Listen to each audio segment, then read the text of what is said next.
What we ought to know about kids. First of all, a kid comes into the emergency department with the babysitter, and he hit his head or head. They get a big whack in the back there. And the question is, do I need the parent's permission to see this person? And the answer, obviously, EMTALA says you need to do a medical screening exam to determine whether there's a medical emergency as defined by the Healthcare Services Organization there. And so you don't need a parent's permission, because what if this kid, in fact, has a bleed in his head from that fall? He's PCAR positive, then you can go ahead and scan him, because basically you're doing what EMTALA requires of you. If there's a laceration, then you can wait till the parents come and decide what's going to be done with that laceration, if they want a plastic surgeon or not, and that's not time urgent. Stay protected. Other kids who don't need parents' permission, obviously child abuse are brought in from daycare and the kid's got some bruises. Well, that kid can be evaluated, pregnancy, STDs. Some mental health disorders, some places, substance abuse, all of those, depending on where you live, you don't need parents' permission to assess the kids for those kinds of issues. So we know of 2 child abuse cases that were in the last 2 years that were not picked up and not reported, and the kid, obviously they go home, they get beaten up again, and then they have brain injuries, and they're now total care. One was $45 million, the other was $48 million. $45 million and $48 million. They were not necessarily emergency physicians. One of them was a child abuse expert who evaluated the kid and said, this isn't really child abuse. Well, he was wrong, and that cost. Now, obviously, those kinds of awards are appealed, but the threshold is you can report suspicions. You're not reporting definite, you're just suspicious. And yes, it is a bit of a hassle. The parents get upset, everybody gets upset. But if you don't do this, and in fact there's a bad outcome, you are culpable. So you just say, I'm just following the rules. They make us do it. That's a good one. They make us do it. It's not me. They make us do it. Emancipated minors. So sure, married in the service. Self-supporting and living on their own. Kids who are self-supporting and living on their own. Now, I generally think that these are reportable cases, because kids that are out there and self-supporting and living on are few and far between. These kids are usually come back with the 2 suitcase sign from college, and we said, we plan to be here for the next 4 or 5 years. So, but those are the people who have the ability to say yes or no themselves, even though they're minors. It's kind of interesting. A lot of child movie stars were able to declare themselves as emancipated minors, so that they were not required to go through the educational things of having tutors and everything like that was kind of messing up their ability to be actors and actresses. Yes, you're expected to have the equipment, and if you got a sign out there that it says emergencies, basically it's going to be expecting that you're going to be showing up and having the right dosing equipment and the right the Braslow scales and all of those kinds of things. And if you don't have them, it's like, well, you got a sign out there that said emergency, and you weren't able to do these more basic kinds of things. Inconsolable crying kid. This is a kid. There are 2 kids that are rolled in. Well, this kid basically was crying at home, and his mother is very concerned now because what's the story with this little kid? It's generally a kid that's not very old at all. And so we have to do the inconsolable crying workup. Generally, when you see them, they are happy and playful and sitting on the stretcher, and it's like you don't see that they're having that, but mom and dad thought that was an issue. So what is the thing? Well, first on this list shouldn't be first. Intestinal colic is basically a diagnosis of exclusion. It has a definition. 3 hours a day, 3 days a week, 3 weeks in a row is technically the definition of intestinal colic. Usually it lasts substantially longer than 3 weeks. And if you want to find an excuse for child abuse, basically, intestinal colic, mom and dad are getting not very much sleep. In fact, the dad is the boyfriend of the mom, not they're not, and so they're cohabitating. And so this male does not have a lot invested in that kid, and that kid is making their life miserable. So that's just a setup for child abuse, and that's got to be kind of thinking about that stuff when a kid comes in. In any case, people say, oh, it's intestinal colic. Well, is it intestinal? We don't really know what it is. Is it some kind of things when they eat? Well, it appears to be. It's like when they seem to be having pain all of a sudden, and their legs are bicycling around, and they seem to be in some distress. And it seems to be that it's kind of related to feeding, but they change the diet and, try this, try that kind of thing. Doesn't necessarily work. There's all kinds of, home remedies for trying it, but it's a diagnosis more or less of exclusion. So you got to look at the kid, all over the kid. You're touching this kid to see if they have any hematomas of their head, and they can move their extremities. There's no evidence of a clavicle fracture, and then you compress the chest, and there's no evidence of ribs or injuries or the like ecchymosis here or there, and the belly is soft and there's no marks on the belly, and the skin is otherwise clear, and the kid moves his legs and arms just fine. Got to take the diaper off because there's a lot of interesting stuff underneath the diaper. There's a twisted testicle, so you can get a torsion there. You can have a hernia there. You can have a anal fissure there, and you can also have this thing where you get a, hair around the penis. Have you ever seen a hair around the penis? Anybody see the hair around the penis? Is that the most strange thing in the world? That this mother's hair is trying to take out this kid. This hair hasn't been brushed for weeks now because this kid is, taking over the household. And the hair says, enough, take out that kid. We need a volunteer. Frank, would you go down there and handle this? You see it on the toe, but the penis is much more interesting. So you're looking for trauma because that hurts. So you're going to do a careful look. There are some things that hurt, like otitis would hurt if they had one. Maybe a little cramping for gastroenteritis. Well, we'll give them that. Meningitis, that diagnosis has really become less and less and less common. Everybody's been immunized now. The mother has gotten care that she doesn't transmit her bacteria to the baby when the baby's born. So meningitis, yes, it's out there. You gotta think about it, but it's much less common than we used to. We used to be tapping everybody kind of thing. And do they have any surgical conditions other than looking under the diaper that you may be interested in? The kid's coming back because the kid turned yellow. This is the most common reason for a kid coming back to the hospital after they were born. The most common reason for that is physiologic jaundice. The fetal red cells are nucleated red cells. They have to be converted to the red cells that we have. You can't call them adult red cells, but and those fetal red cells then get destroyed by the phagocytosis process in the spleen, and it breaks down that cell, and there's heme, and there's iron, and some protein released, and so all of this is converted to bilirubin. The bilirubin goes to the bloodstream, but the bilirubin cannot be excreted into the biliary tract until it's conjugated. So the liver just becomes overwhelmed with all of this bilirubin it's supposed to handle. So there's a backup into the bloodstream of this unconjugated bilirubin. The kid turns yellow.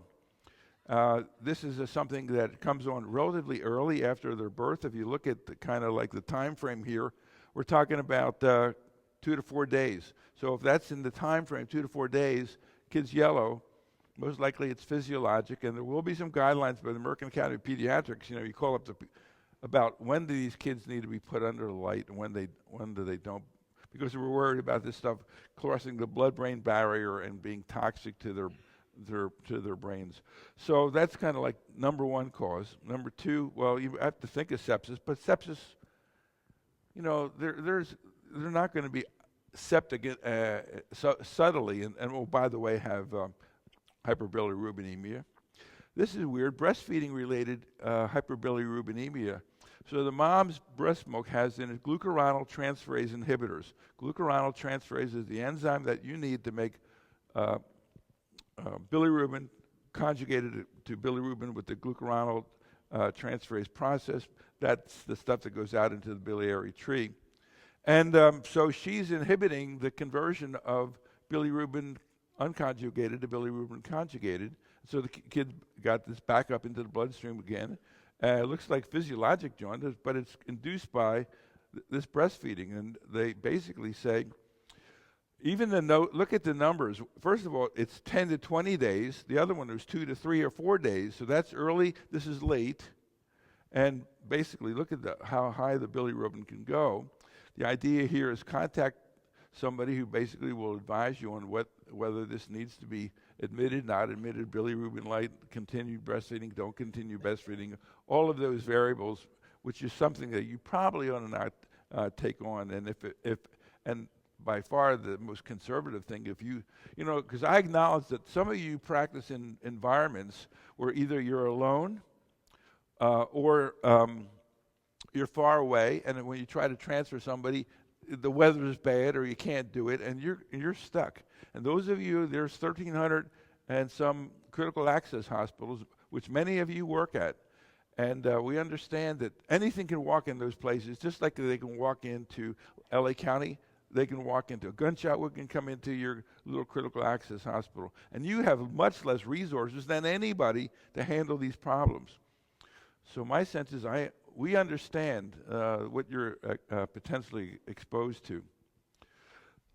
So that's another one. And we do the screening test, we do the bilirubin, of course, and we look at the ratio of the direct to indirect. The indirect is the unconjugated bilirubin. That should be the large number. And the direct is the bilirubin that may have gotten conjugated but kind of got a little regurgitated back into the bloodstream. So the vast majority of that bilirubin is going to be indirect, not unconjugated. If in fact that's not the case and your bilirubin is high, but the numbers you have a large amount of conjugated bilirubin, well, that's not supposed to go down the biliary tree out into the small bowel, and there you go. That suggests that this kid has some kind of biliary atresia, biliary blockage kind of symptom. That's why the total is important, but more important is the differential between direct and indirect, conjugated, not conjugated. They basically, you can do a Coombs test. Coombs test is basically for autoimmune destruction of red cells, and so this test looks for antibodies against red cells for a hemolytic anemia that you develop.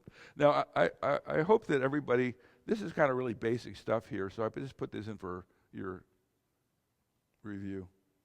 No, it's not basic. It's very complicated kind of thing. I thought that this was like be a little fun, but obviously it's not. This is more simple about what happens with red cells and breakdown and glucuronal transferase and bringing the final product as a conjugated bilirubin. Vomiting in kids is, differential is huge. We're not talking about a little spitting up here kind of thing. So we're looking basically for, we're going to go through this list, and we're going to go through them more specifically. But gastroenteritis could be there, and it says it a little bit further. But you don't be sloppy with the term gastroenteritis. Gastro means vomiting, enteritis means diarrhea. Gastroenteritis means you have vomiting, diarrhea. Otherwise, gastritis or enteritis, or you have both. Some of the more interesting ones are hepatobiliary disease associated with vomiting in kids. Well, those kids are generally going to be icteric, and now they have it. Basically, they're having some problem with their liver. So they're icteric, and they've got vomiting in association with it.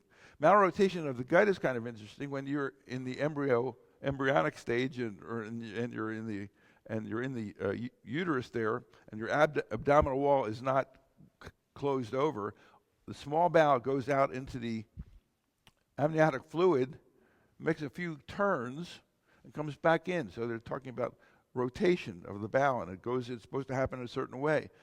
Sometimes it doesn't happen in the way that it's supposed to happen, and it goes in there, and it's got a little kink, and that kink is usually distal to where the bilirubin enters, the conjugated bilirubin enters in the small bowel. That's in the middle portion of the small bowels.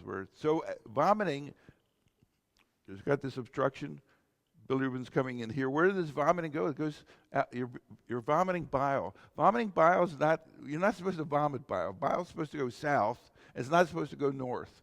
So the idea, if you're vomiting bile, you have to think of, and it's a young child, we're talking about, I have to consider, is this about malrotation of the gut? That's kind of like a red flag, vomiting bile. And the malrotation of the gut could be diagnosed, weeks after birth or a month after birth. Some people, it's diagnosed like when they're adults, because it's all a matter of degree in terms of when and how much this obstruction is going to occur and be symptomatic. We'll talk about pyloric stenosis, incarcerated hernia, shaken baby. We don't call it that, I guess, anymore. That's not the proper term. And an Intussusception, we'll talk about that. There's the ondansetron, the kind of like the drug that is now endorsed by everybody, adults, kids. Infectious diarrhea. So winter diarrheas are generally viral. It was a big deal about rotavirus, but now everybody's kind of getting immunized. There's one is 2, 4, and 6 months. It's 3 injections. Another is 2 and 4 months as part of their regular. But if somebody's coming in from, Mexico, they don't necessarily get their immunizations on time, or they get them at all. So that has to be put into the. Is this a rotaviral diarrhea?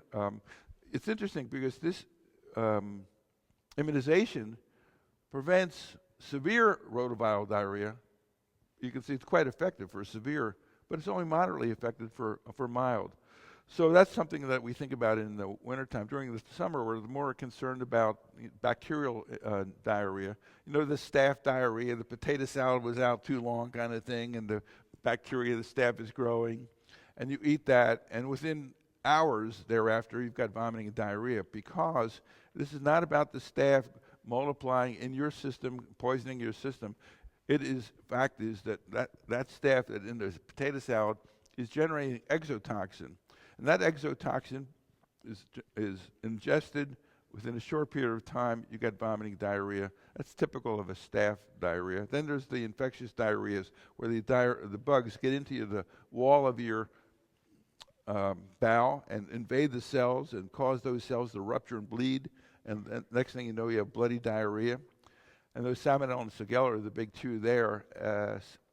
Shigella is kind of interesting because it is associated with the production of a neurotoxin. So not only do they get a fever, but Shigella kids often have febrile seizures, so that you get the high fever, and they don't have to have any diarrhea. I specifically remember a case I had where this kid had a very high fever and had a febrile seizure, and it was in the era where you were doing lumbar punctures on a lot of febrile seizures, which we really honestly don't do anymore, because we found out it was a waste of time. So I remember this little tyke was about to get a lumbar puncture, and so you get the EMT in the department to kind of help open this kid's spinous processes by putting him in a little horseshoe configuration. And when he did that, out came the specimen that we were really looking for. Out squirted this bloody diarrhea. It's like, okay, we got it. Thank you. That's generally not the way to get a stool specimen, but in this case, it was very successful. Blood in the stool. Mom comes in. Everybody's upset. Johnny's got a little blood in his stool. He's a 2-3 month old kid.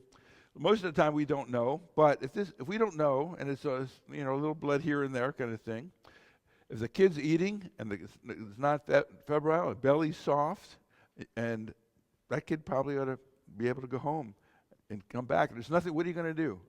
He's got a little blood in his stool. Other suspected causes.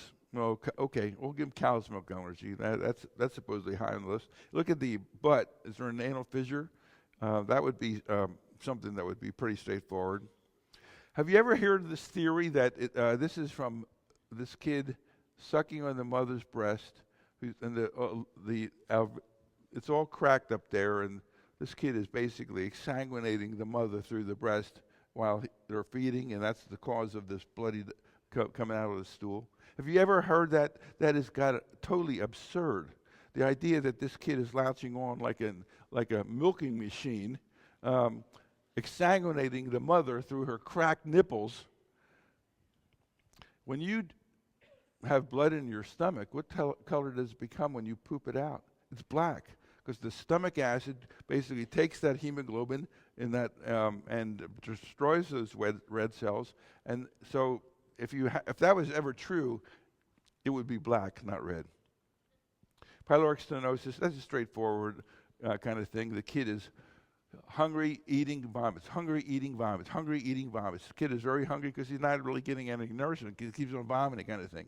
And he may be vomiting to the point where they're losing a lot of hydrochloric acid in the stomach. They become metabolically alkalotic. And when you become metabolically alkalotic, your potassium goes down, so they can become hypokalemic as well.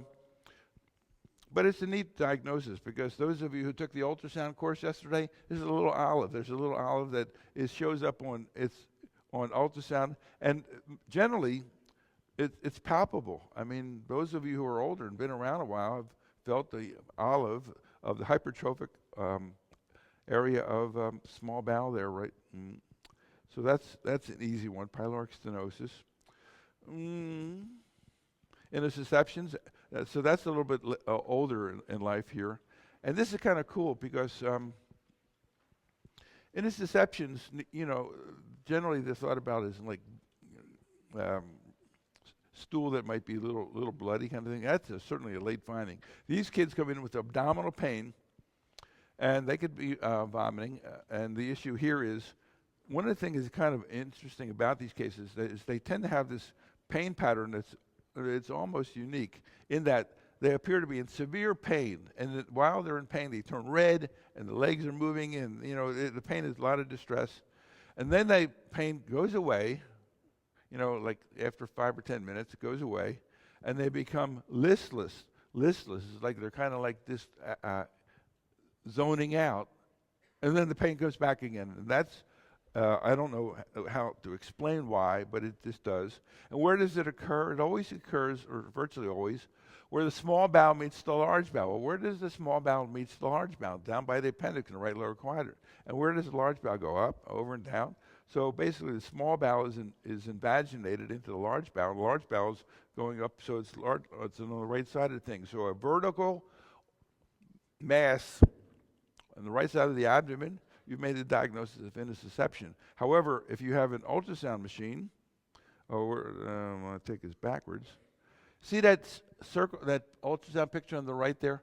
It's a circle within a circle. It's like such a characteristic picture, and that's basically bowel within bowel.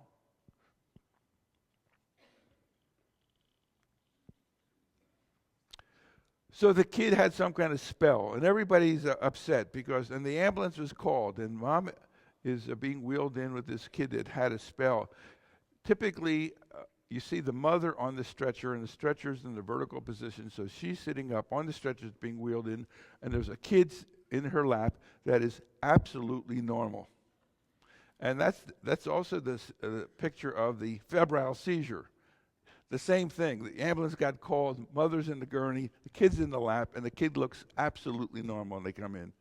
So the American Academy of Pediatrics said, back off. We're just over-testing these cases, and we're going to develop a set of criteria which are going to determine the kids who are extraordinarily low risk for having anything serious, where you don't have to scan and test and do those kinds of things.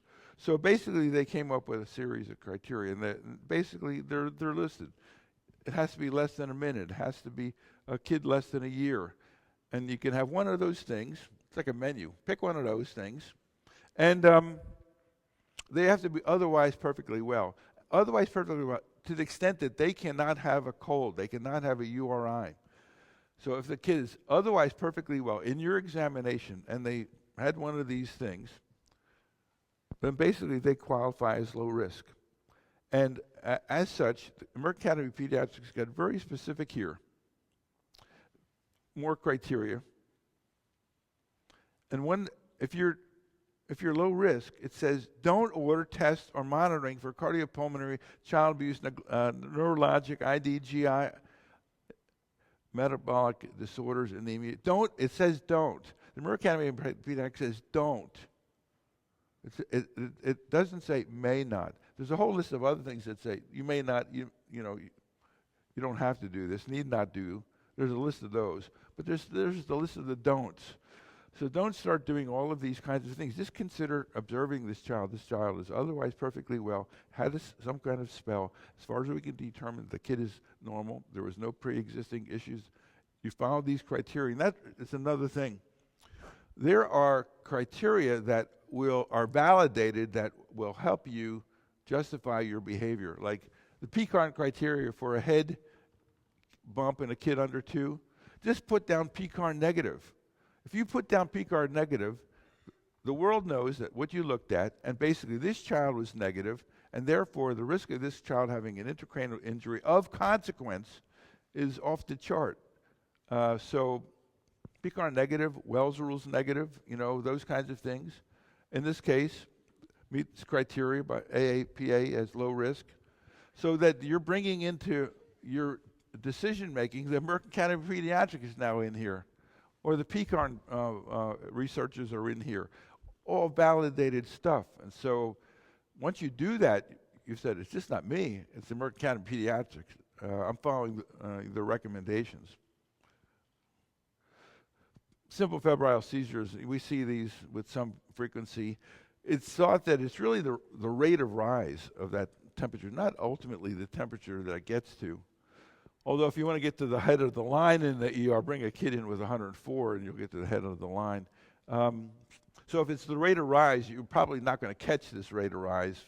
And so that's the idea of being able to prophylax kids against this phenomenon who have had it in the past. It generally doesn't work. So the idea here is to qualify for a simple febrile seizure. It has to be short, has to be generalized, it has to have no residual problem neurologic thereafter, and you could not have any pre-existing neurologic condition beforehand. And in those cases, at the end, when the kid is up and about, we would find these kids running around terrorizing the apartment. They're going into other people's rooms and grabbing this and grabbing that, and he would say, hold down, we need to do a blood test on you. These kids were utterly fine. Their temperature is now effervesced. And so in many cases, if you have the courage, you don't need to do a bunch of stuff. They're clinically normal. Your judgment matters. And in most, this is viral fevers, runs in families. Don't marry your cousin. Complex febrile seizures, on the other hand, are seizures that each of us would be afraid of. It's focal. It's only the one arm is moving. Well, I don't like that. It's a long time. 15 minutes is an eternity. Or it's coming and starting, it keeps on starting, and at the end, seizure is over, now the kid can't move his arm. That's called Todd's paralysis. It's a residual neurologic deficit after a seizure. If you got any of those things, that's not a simple febrile seizure, and they need an aggressive workup. What if a kid has a seizure and unfortunately he doesn't have a fever? Oh, geez, now what are we going to do? It was easy when they had a fever. Now they don't have a fever and they have a new seizure. Well, this is the things that you need to consider. Does the kid have a low blood sugar for some reason? Well, how would he get a low blood sugar? Well, this toddler got into grandma's, anti-diabetes pills, and maybe that may be the cause of a low blood sugar. The other thing is about 10% of kids who have gastroenteritis will have a blood sugar less than 60. So, and we're going to talk about, gastroenteritis in kids. It's so common and what we ought to do, but we're going to save that. Why would a kid have a low sodium?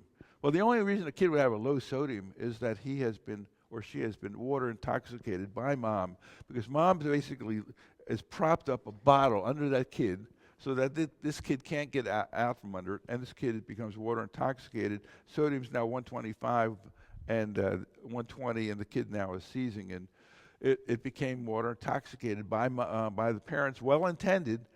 Low calcium, I don't know why a kid would have a low calcium, but low magnesium, that would be a tough one too. I was in the Indian Health Service for a couple of years, and virtually everybody in the Indian Health Service is PPD positive, and virtually everybody's got INH all over the house, and the drug du jour for overdosing on was INH, which causes these seizures which stop with nothing, except for knowing about it. if you don't know about it, you'll never be able to treat it. If you consider it, then it is about giving B6. And so on our reservation, that everybody knew that, that's what you did. But you may not know that, and there are certain populations where the incidence of positive PPDs is pretty high. Asian immigrants, communities of Asian immigrants, often very high.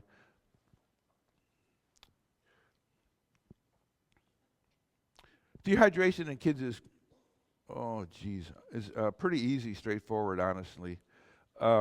You can know all of the reasons why a kid may not be taking in fluids. You don't need to know this list in terms of this one is severe, moderate. All you have to know is here's the things to look at, consider, and just use your judgment. How many times have you seen a kid who is severely dehydrated? It doesn't happen in the United States of America. It's a very unusual. So most kids are mild to moderately dehydrated. So mildly to moderately dehydrated, we're going to treat them for mildly to moderate. We don't have to hit the number right on the head. You don't have to be particularly exact. If you give the kid fluids and you give them a little bit too much, they'll pee it out. If they're not getting enough, then they're not going to pee it out and it won't look that great. So oral rehydration therapy is what it's about. American Academy of Pediatrics says, please, please, please stop starting IVs in all of these kids who've got mild to moderate dehydration, which is the 99% of the kids that you're going to see, and just give them the sippy diet. You give them the ondansetron, here's 5 mLs, wait a couple of minutes, here's 5 mLs, wait a couple of minutes, here's 5 mLs. The sippy diet gives them something like Rehydrolite. You can use Pedialyte as well. And that's what they want you to do, mild, moderate, severe. And in terms of the amounts, here's the amounts. Oh, I skipped it. Mild is 50 mLs per kilo, moderate is 100, and severe is like 150. If you're under 10 kilos, it's 50, 100, 150. If you're over 10, it's 30, 60.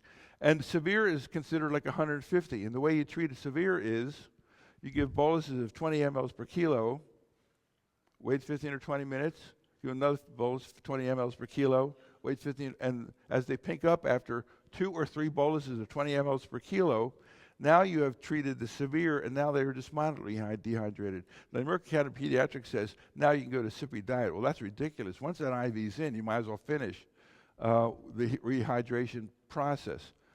How long does it take to rehydrate? 4 hours. It's not a big drawn-out procedure. Just fill the tank. And the other thing about it is these kids are all ketotic because they have very little glycogen in their liver to bring out when they're not eating. So they become ketotic, 10% of low blood sugar. So they need calories. So the thing is about refeeding. When do you refeed? After you got the tank filled with the fluids that they needed, they get full age-appropriate diet. Full age-appropriate diet. No half-strength formula, nothing. Full age-appropriate diet. They need calories. And if it's a 5-year-old, that means pizza. And here's something about maintenance fluids, which are pretty easy. It's kind of interesting. A 10-kilogram kid requires 100 mLs per kilo. 100 mLs per kilo, 10-kilogram kid. That means a 10-kilogram kid is a 22-pounder, is a 1-year-old. A 1-year-old weighs 22 pounds. That kid needs a liter of fluid a day. A liter of fluid a day. And so you can see if this kid gets behind, gets a little sick, they could easily get behind because they need a liter a day. If you were a 220-pound person, which a male, that would be the equivalent of you need 10 liters. You need to drink 10 liters to be equivalent to what a 1-year-old needs to drink. So their fluid requirements are much in excess of ours. That's why they can get easily dehydrated. But it's going to be mild to moderate, and you just fill it up. I think they're a little mild. I think it's a little moderate. Just give them, split the difference. It's not an exact science whatsoever. And then when you do that, the ketosis will go away. If you give them the IV fluid that you give, if you're going to give it, you can give normal saline, you give Ringer's lactate. It ought to have some sugar in it too. D5 normal saline, D5 Ringer's. It's not. You don't have to worry about quarter normal, half normal. No, just saline with or without sugar, preferably with sugar. And Ringer's lactate makes more sense. Apgar, you don't need to know that. You don't need it. This is pretty much straightforward. warm, dry, and breathing. Warm, dry, and breathing. And here's a list of numbers for pediatric ACLS, just to have it in your manual.